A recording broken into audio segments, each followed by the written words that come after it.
Teenage Mutant Ninja Turtles, a relic of the 80s, which just like Transformers, Aliens, Terminator, and a whole host of other franchises, continues to reinvent itself through new interpretations every so often.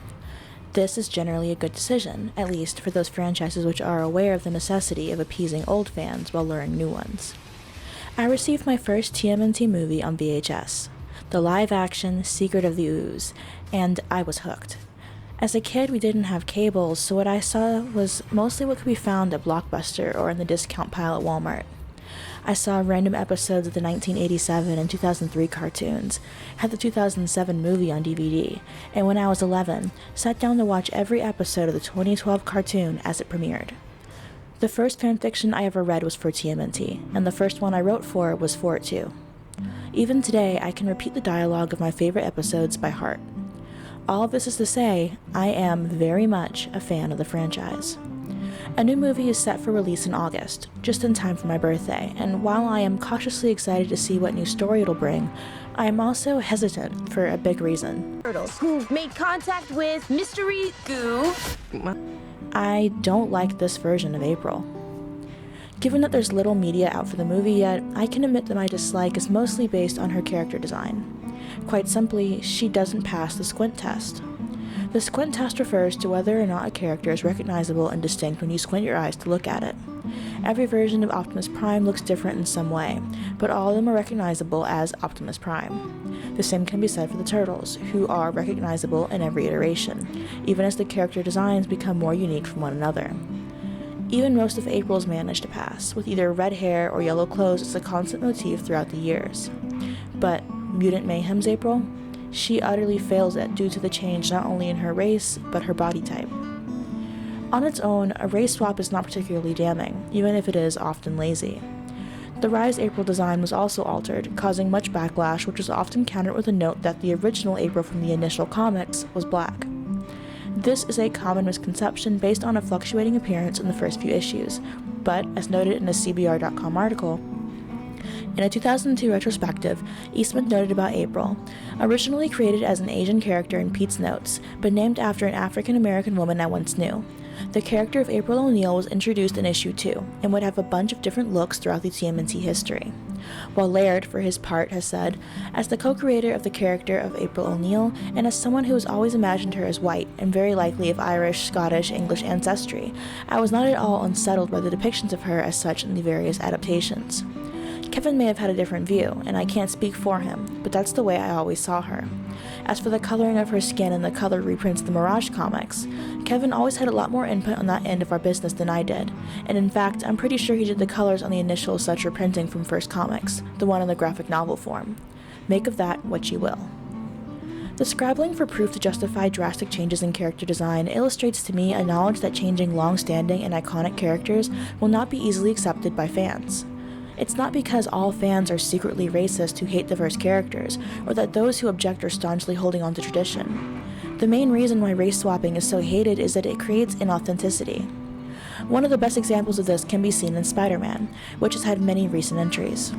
The Sony adaptation of Spider-Man Into the Spider-Verse is just as beloved as the recent Tom Holland movies, or the various editions made in the early 2000s. Spider-Man is a character who is loved because he's an everyman.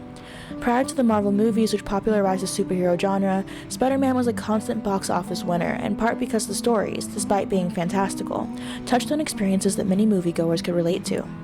It wasn't a requirement to look exactly like the character on screen to see a part of yourself in him.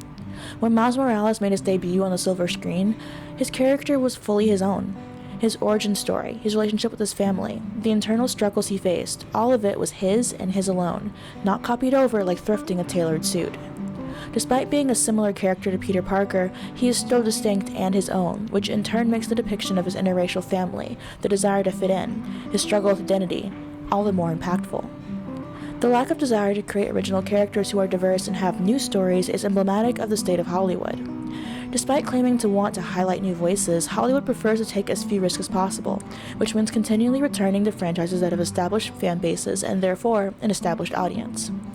Considering that long-standing franchises tend to be started long enough ago, their original cast was not very diverse, or if it did include characters who were, then they were often stereotypes. That doesn't leave much room for the goal of modern depictions of diversity. Even if roles are given to actors of color, it doesn't mean much when the story that frames the role is incapable of adjusting to the change, and if that actor is in turn set up for failure due to audience rejection. Take, for instance, the Disney remake of The Little Mermaid. The original story was a metaphor for homosexual desire, as Hans Christian Andersen, the author, was a gay man who wrote the story as a method of dealing with unrequited love. If the adaptation had leaned on that, and perhaps made the story a homosexual love story, the changes would not have felt as out of place because it would reference the initial purpose and themes of the story. Meanwhile, the attempts at diversity through the casting of Triton's daughters being from many races feels much like a landlord special. It makes the movie look more diverse, and certainly gives the actresses a nice name on their resume. But are those characters really anything more than window dressing meant to distract from the larger issue? Hollywood is running out of talent.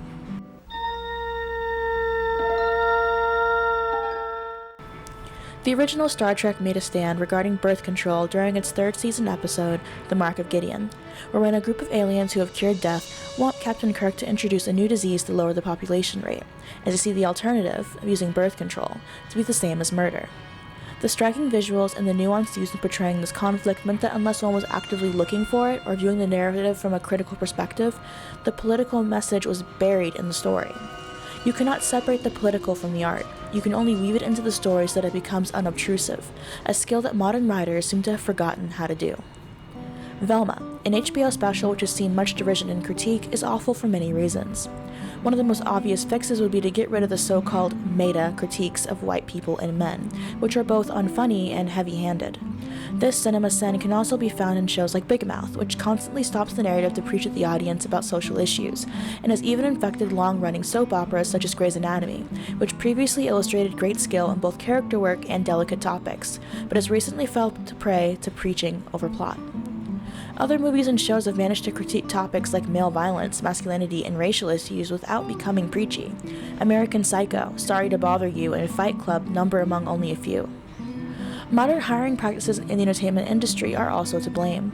From comic books to comedy routines, those who simply do not have the talent or ability to write or create stories are being given the reins for the boost of Twitter goodwill the action creates. She-Hulk, a story whose protagonist is a lawyer, was headed by writers who don't know how to write a courtroom scene. Their attempts to write around what should have been an integral aspect of both the character and the plot shows, much like a plumber's butt crack through the gap of his shirt and jeans. That people who check off the right diversity checkmarks are still being given jobs and opportunities without any regards to their merit also points to the surface-level promises to create stories with new voices. After all, it's not as if Eli Erlich is the only trans woman out there. It should be easy to find one who didn't rape his ex to do your voiceovers. But instead of actually finding new voices, the industry prefers to pass around a select few. The lack of new stories to illustrate modern-day diverse audiences and desires for stories that reflect more than just the neutral, white everyman illustrates an intellectual stagnation. This in part stems from studios who don't want to take risks on new stories or new creators, and whose hiring practices place writers and other creators without the skills needed for the job into roles they can't fill. It's not even especially hard to create good surface-level representation. One of my favorite childhood movies is the 1997 Cinderella film starring Brandy. Do I love you because you're beautiful, or are you beautiful because I love you? In it, the king is a white guy, whose wife, the queen, is a black woman. They have a Filipino son. Cinderella is black, and while one of her stepsisters and her stepmother is white, one of her stepsisters is black as well, carefully avoiding any criticism of the story or racist undertones. Because race is not the focus of the film, it is not addressed as to how the cast became as colorful as it was. As a rendition of the classic tale, it still offered needed representation that many still remember fondly today.